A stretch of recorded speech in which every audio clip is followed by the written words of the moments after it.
Dans cette émission, nous reviendrons sur la réforme des téléprocédures, la mise en œuvre, les difficultés et les solutions. Et cette fois-ci, ce sera Clément Attiadé qui va nous entretenir sur le sujet. Mais avant, notre rubrique éducation, vous êtes là, Berger Adiou, bonjour. Bonjour Christian. On va parler ce matin d'une notion peu développée au niveau du système éducatif béninois, mais qui pourrait permettre d'améliorer les résultats dans nos écoles. Comment responsabiliser les élèves, nos futurs citoyens? Alors, vous avez invité pour nous un acteur qui s'y connaît bien. Oui, pour nous décortiquer la thématique, ce matin, on a invité Harry Videro. Il est praticien de l'Université de recherche des Nations Unies en politique internationale, lauréat 2019 du prix de la recherche pour l'innovation dans l'éducation de l'Union africaine. Harry Videro, bonjour. Bonjour, cher ami. D'entrée de jeu, je veux avoir votre avis sur ce cas pratique que j'ai lu ce matin sur le compte Facebook d'un professeur de sport. Les enfants de la 3e affectionnent particulièrement l'éducation physique et sportive. Alors, il leur présente un nouveau jeu apparenté au handball, mais cependant ne leur fournit pratiquement aucune indication d'arbitrage ni de règles à respecter. La partie commence et très rapidement les élèves se heurtent au manque d'arbitrage et de règles précises. Alors il les invite à recommencer la partie depuis le début, mais les mêmes problèmes ressurgissent. Consigne du professeur: réunissez-vous à côté dans un débat afin de discuter des problèmes rencontrés et d'essayer de résoudre par vous-même ces difficultés-là. La discussion s'engage et les élèves échangent différentes remarques et propositions. Alors, est-ce là une définition schématisée de la responsabilisation où tout n'est pas pris en compte? Bon, encore, je vous remercie de m'avoir invité sur ce sujet quand même qui est très important. Oui. D'abord, il faut savoir, quand on parle d'éducation à la responsabilité sociale, c'est quoi? C'est d'abord le fait de permettre aux jeunes apprenants de connaître leurs droits et devoirs. Parce que mieux ils connaissent leurs devoirs, ils puissent se les approprier. Donc, on fait appel à leur sens d'innovation, de créativité. Leur droit leur permet de peaufiner au mieux leur contexte, qui leur permet d'affiner leur lieu de savoir. Et comme vous avez dit, le but ultime de l'éducation à la responsabilité, c'est quoi? C'est l'éducation à la citoyenneté.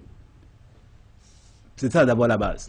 Et tout ceci, dans l'idéal, vous allez voir hein, au niveau des écoles, aujourd'hui, au niveau des écoles scolaires, qu'il y a le fait d'avoir des délégués d'école, d'avoir des responsables de classe, pour permettre déjà à ces jeunes de commencer à responsabiliser du moins les leurs, pour pouvoir prôner ce qu'ils veulent, pour pouvoir revendiquer ce qu'ils veulent, leurs besoins. Parce qu'il faut quand même dialoguer pour pouvoir mieux assainir le cadre scolaire. Et tout ceci, c'est pour développer, si on revient à l'exemple qu'a donné Berger tout à l'heure, à développer le savoir-être. Par essence, le milieu éducatif est un milieu de savoir technique. Mais on se rend compte que ceci ne suffit pas pour avoir des citoyens responsables demain. Donc il est essentiel de trouver les astuces pour pouvoir intégrer dès la base au fait ce savoir-être, ce développement de savoir-être, d'où réellement l'éducation à la responsabilité. Alors prenons un peu l'actualité. On a vu l'école contre la violence, on l'a vu dans l'actualité, après que des élèves aient tué par exemple leurs camarades pour des broutilles. Aujourd'hui, c'est l'école contre la drogue. L'une des mesures annoncées par le gouvernement est de créer une brigade où les élèves seront eux-mêmes responsabilisés. C'est d'ailleurs ce qui m'a amené à choisir le sujet de ce matin. Est-ce que vous pensez que les apprenants, ceux d'aujourd'hui, peuvent véritablement assumer une telle mission?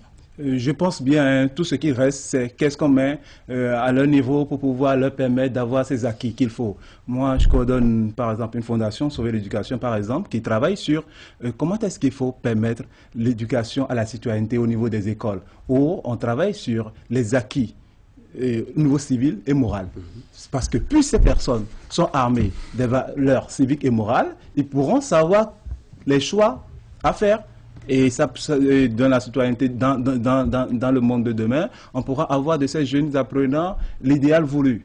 Donc je pense que c'est réel, c'est important. Voyez aujourd'hui, prenez le cas du Maghreb, où par l'AUF aussi, je coordonne par exemple les programmes de soft skills, qui sont aujourd'hui des normes essentielles au niveau universitaire pour permettre réellement toujours aussi à ces jeunes apprenants, au niveau scolaire, au niveau universitaire, d'avoir les acquis de savoir-être nécessaires pour pouvoir mieux prôner leur citoyenneté demain.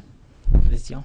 Oui, Bachelor, il y a une question qui me vient très rapidement à l'esprit là. Nous allons partir d'un cas pratique.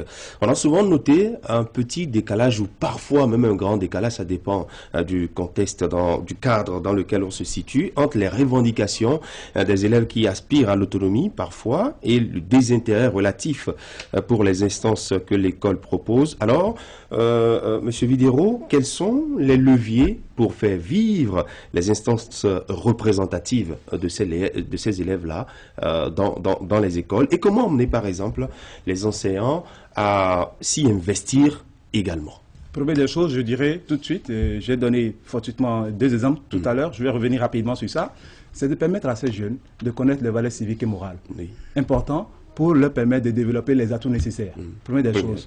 Développer aussi réellement et en général les soft skills, qui sont quoi? Les savoir-être, les valeurs personnelles, pour permettre à ces jeunes que, oui, je connais mes droits et devoirs, mais il y a une manière quand même de les exprimer, il y a une manière quand même de pouvoir dialoguer. Si tout ça, ces jeunes, à la base, où on leur donne l'essentiel pour revendiquer leurs droits, on leur donne aussi la manière, je pense que tout va bien se passer. Il y a quand même dans nos écoles l'enseignement de l'éducation civique, par exemple, la morale aussi, pour les accompagner. Est-ce que ce n'est pas suffisant?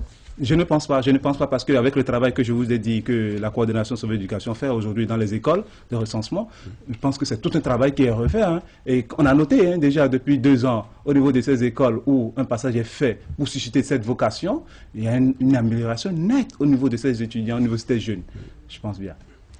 Alors, une dernière question peut-être. L'école béninoise d'hier, on a vu, c'était assigné une mission ou je dirais un double objectif, une visée purement pédagogique et une autre qui permettait quand même à l'apprenant d'affirmer d'autres talents. Cela a permis à des figures, par exemple, comme Angélique Kidjo, de se forger un parcours de leader et d'être là où elles sont aujourd'hui. On vit un peu avec le gouvernement en place cette obstination de remettre au goût du jour dans un cadre formel les classes sportives, culturelles, les coopératives. Est-ce alors que l'échec de la responsabilisation des élèves était dû au fait qu'on la cantonnait en dehors de la classe?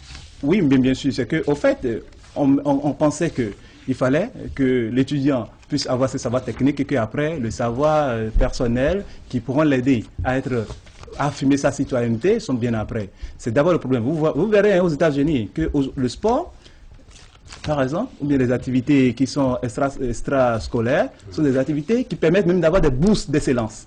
Et aujourd'hui, beaucoup de personnes, comme le Kobe Bryant, très riches, qui s'affirment dans le monde aujourd'hui, c'est parce qu'on leur a permis d'avoir ce plateau nécessaire, de pouvoir s'exprimer, de pouvoir à travers leur art. Vous avez vu l'exemple d'Angélique Kidjo aujourd'hui, qui nous fait une fierté au niveau international. C'est parce qu'elle a su dénicher en elle-même cette compétence donnée, elle a eu quand même la place nécessaire pour pouvoir les développer. Je pense que c'est réellement ce sur quoi l'école d'aujourd'hui doit s'affirmer. L'école d'aujourd'hui doit permettre, dans cette réforme qui est lancée, de pouvoir permettre aux jeunes d'aller sur ces lieux de pensée, de permettre à ces savoirs techniques, civiques et moraux à être développés. Qu'on donne une place réellement à cela dans notre système éducatif pour permettre d'avoir des citoyens responsables. Parce que c'est à ça que nous amène l'éducation à la responsabilité.